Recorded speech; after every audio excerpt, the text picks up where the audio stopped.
So I'll call the Utility Commission meeting for Wednesday, December 10th, 2025 at 5 p.m. In order. We have a quorum and the agenda was properly posted? Yes. Okay. Public appearances. Do we have any public appearances, either online or in person? Okay, seeing none. We'll move to number 4, discuss and consider the minutes of the Utility Commission on November 12th, 2025. Can I have a motion to approve, please? So moved. Second. And a second? Okay, any discussion on that, other than thank you? All those in favor say aye. Aye. Aye. Anyone opposed? And no one abstaining. Thank you. Next, number 5, discuss and consider approval of the vouchers. I'll make a motion to approve the vouchers as presented. Can I have a second, please? I'll second. Second by John.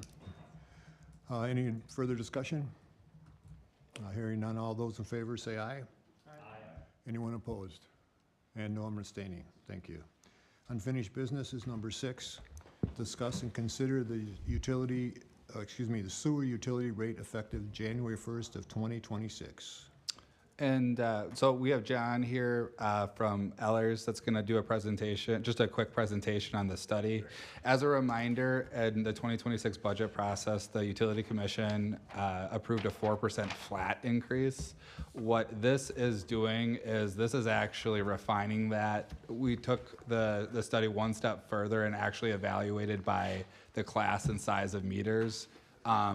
Similar to the process that we have to do on the PSC side for water, the water side actually does not, outside of a simplified, does not allow you to increase your rate based off of a flat percentage. So John's just going to go over how we came to what the final recommended result is. Okay, good evening, everybody. As Cameron mentioned, the study really comes on the heels of the long-range cash flow analysis that we presented in late summer, early fall. The results are very consistent with the cash flow analysis, comes in actually a little bit better than what was presented for the average residential user. Average residential user is projected to have just over a 3% increase for 2026, assuming you move forward with the recommended rates. It equates to about $1.61 per month in terms of the increase. So we would recommend that you move forward with the rates that are proposed in the study. I'm certainly happy to answer any questions on the calculations themselves. Any questions for him? Do we need a motion for this, or have we already approved it? We'd need a formal motion because this would actually replace what was approved in the 2026 budget with what was presented in the study. Okay. Can I just ask one? So we approved a 4%, and what did you say this was? For the average residential customer, 3.1%. So what really this shows, so like as John mentioned, the different classes have different estimated increases. So for example, commercial is on average going to see a 4.5% increase. So this really took a step back and tried to identify where were the costs actually being attributed to make sure we weren't treating everybody the same, rather identify where the cost should be allocated. And the last time this was done at a full scope was in the 2010s. And so it was while the Utility Commission has the authority to do annual increases, every once in a while it's good to come back and actually study the residential equivalency unit, meter equivalency units. We just got done talking about that other name for a while, but and so that's what really the intent of the study was, just to make sure how we're charging customers was most reflective. Okay, any other questions? So we need a motion to approve the new rate recommendations from elders. Is that adequate? Okay, can I have a second? Would you motion? That my attempt. Okay, I'll second. Any other discussion? All those in favor say aye. Aye. Anyone opposed? And no one abstaining. Okay, thank you. Thank you all. Happy holidays to everybody. Yep, thank you.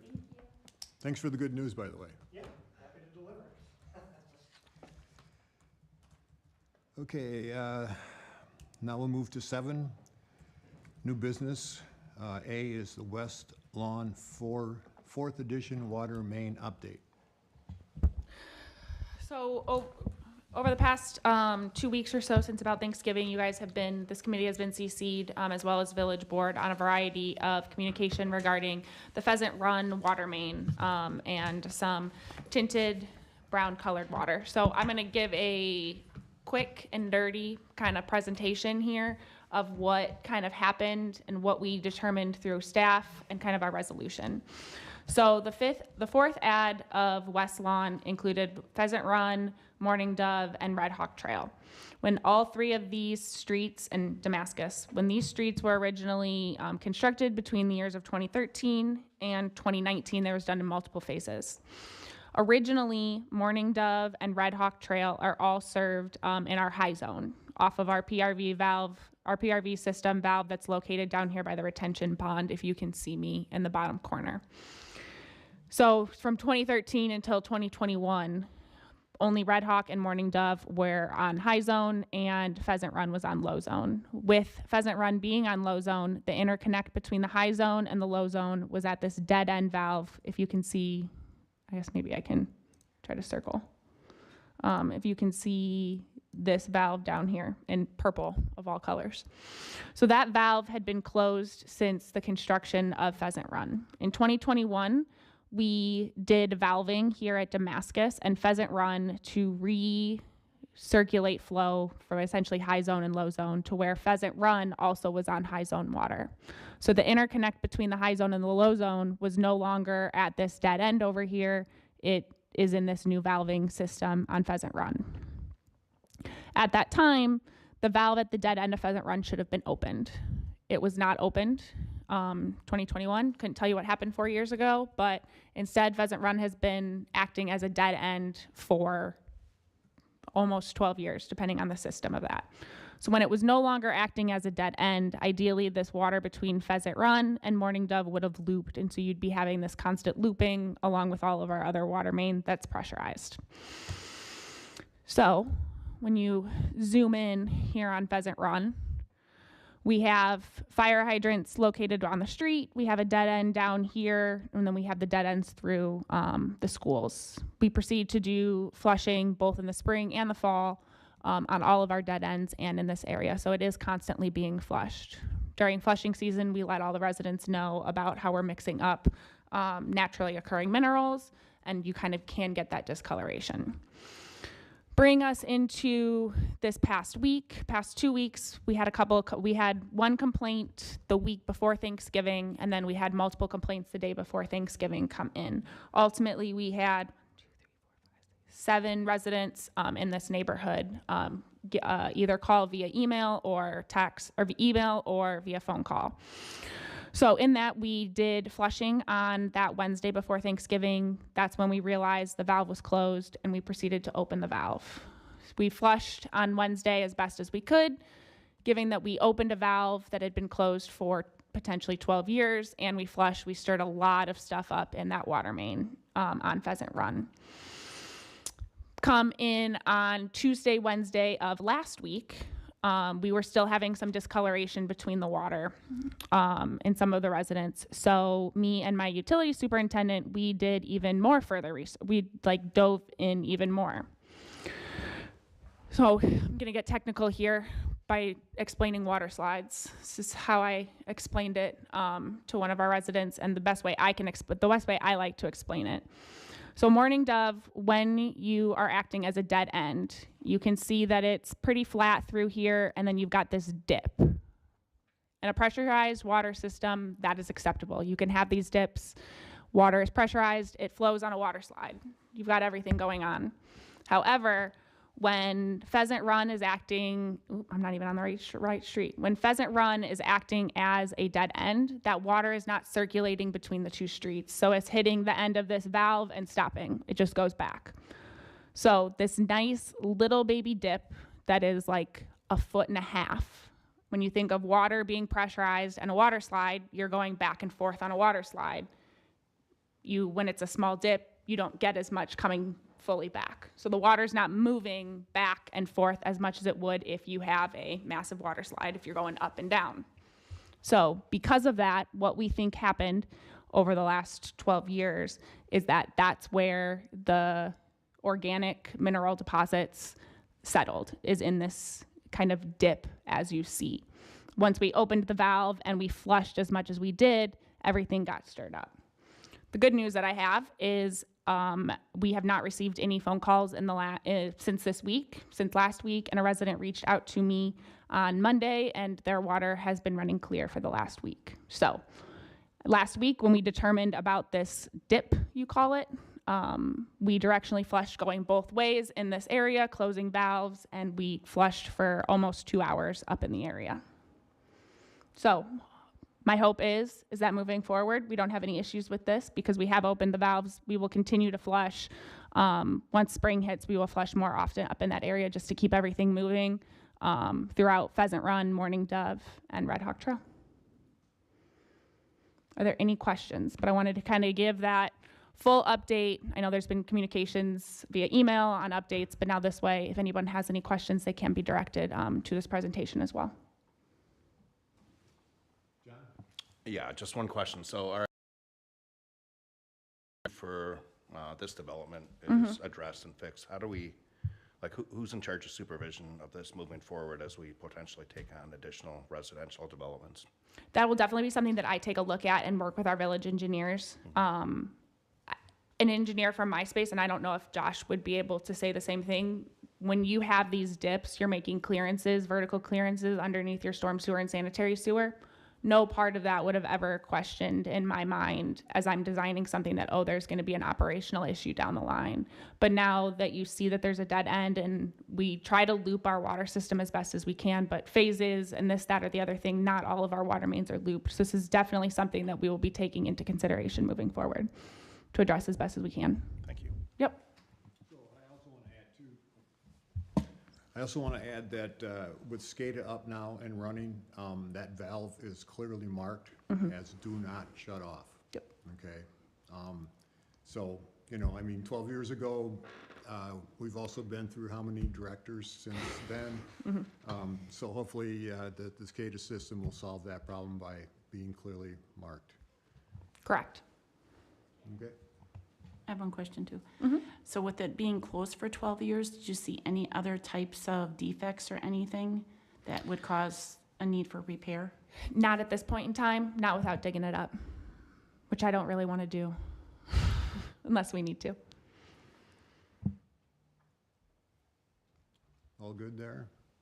So I want to make a note too to thank Kayla for all the work she did the last 2 weeks, because I know it was a never-ending project between answering the emails, answering the phone calls, being on the street, flushing the water, and then actually taking time to explain it to me and problem solve it. So, well done. Thank you. And I will thank my utility superintendent, my utility tech. They were the ones out there in the cold, flushing the water, making sure we had salt down. So it was an all-department, even Public Works as well, effort to figure this out. Okay, as it should work. Is that now all of the new business? Okay. So then moving on to directors and director and engineering reports. Great news. The hydride barrier system is back up and running. We are continuing to monitor it to make sure everything is working properly with their previous operating levels. Over the last several months, we were auditing all of our private and public fire hydrants for our records and for our fire suppression systems to make sure that we're billing accurately. Several letters went out at the end of November indicating if their private fire hydrant and fire suppression systems weren't being billed correctly. So some people were credited, some people do have additional charges that weren't being properly billed. We are not billing back for previous years. So it just started as of now. This is what your new bill will be. You will see moving forward, they're on order. They're going to be these little discs that say private fire hydrant that's going to go on all of the private fire hydrants that are located in your business areas or on private property that are used for fire suppression system. This way, those owners know very specifically that those are private fire hydrants and not public, and that we will not be operating them, kind of a liability thing. Following up on the authentic sanitary sewer televising dip back in 2023, the apartments across the street had a slight dip. If you guys were on the utility commission back then, we required an agreement that they were supposed to televise and clean it yearly for 5 years. Changeover 2024, they did clean it. They did not do a televising report of that. I do have their invoice of the cleaning though, and they just completed the televising for 2025 about 2.5 weeks ago, and I am waiting for the flash drive of those actual televising reports. If there's any issues, I will definitely be reporting back. And who flushed it, that gave them the invoice? Someone from Integrity, they hired it out, it was not us. Okay, so I guess my question is okay, they do that for 5 years. In the televisation of it, are they finding debris? Are they finding anything that you have seen yet? Not that I've seen, but I will, once I see the video, I will definitely let you know. Okay, because my thing, and again, the whole reason we made them do it was they refused to fix it. Yep, They so I'll be flat out- able to see in the video what it looks Yeah, like. They flat out refused. Okay, so what happens in 7 years when they stop televising it and flushing it? That's my point that I made then, and I'll make again every year. We continue to monitor our system as best that we can, and we continue to monitor it through televising, which is part of the reason we're going through the televising for the entire village. But now that, once you get those televisations back and you're seeing debris, okay, are we gonna require them to fix it? That would be a decision that would have to be made by this utility commission. Okay, because they flat out refused to fix it. That's, and, you know, they just said that's your problem. And we talked about abandoning the street even, and of course, they said no. So, it's an issue that should have been fixed, but you can't, for whatever reason, you couldn't make them do it, so, Once I have the televising, I will definitely let you know what that looks like. okay. And as long as I'm here, I will remember this. Perfect. On the engineering side, Hayday, Cottage Grove, all of the underground utilities have been completed. For the public side, we have taken over fundamental, the cul-de-sac through there, both the right-of-way and the utilities. They are working on a storm sewer that didn't meet tolerances that they will be redoing. The SCADA project is substantially complete except for one item. It's a latch on one of our generators. So for all intents and purposes, it's all up and running. The Well 2 rehab had its first advertisement last week, and it's advertising again tomorrow in the newspaper. Our bid opening is scheduled for Wednesday, January 7th, with the intention of this committee to review the bids and award at the January Utility Commission meeting. The Gaston Road and TT Water Main looping is continuing to further through design. We should have a better update on where we're at for a March 2026 bidding. And then the Farm Interceptor on the sanitary sewer side is moving forward slowly. They've come across a lot of water on the north side. They are making progression as anticipated, and it is anticipated to be completed in mid-January now, just through some delays with the snowy winter that we got right away, and some dewatering. Any questions for me? My only question on that is, they kind of closed off the path there. Is there going to be any temporary way to get over that, or is that also going to be done in January? They cold patched it yesterday. Oh, did they? So they Perfect. cold patched that in the street yesterday, and they will come back in the spring, and it'll be a final fix with hot mix asphalt. Awesome, thank you. Right, so any other questions? Okay, so, future agenda items, any? We'll have the Well 2 at bid opening. Do we want to have the televised report for Authentics as an item so that if you see it in time, then it's ready to show? I can do or that. Discuss. Okay, thanks. So next, before we go to adjournment, I just want to take a moment to thank everyone on the committee for the time that they've spent this year. I know it is quick meetings, but still, you got to show up. So Again, my appreciation for that, and I hope everyone has a safe and peaceful holiday. Okay? So can I have a motion to adjourn, please? Motion to adjourn. Second, please. Second. All those in favor say aye. Aye. Anyone opposed? No one abstaining. Again, thank you, everybody.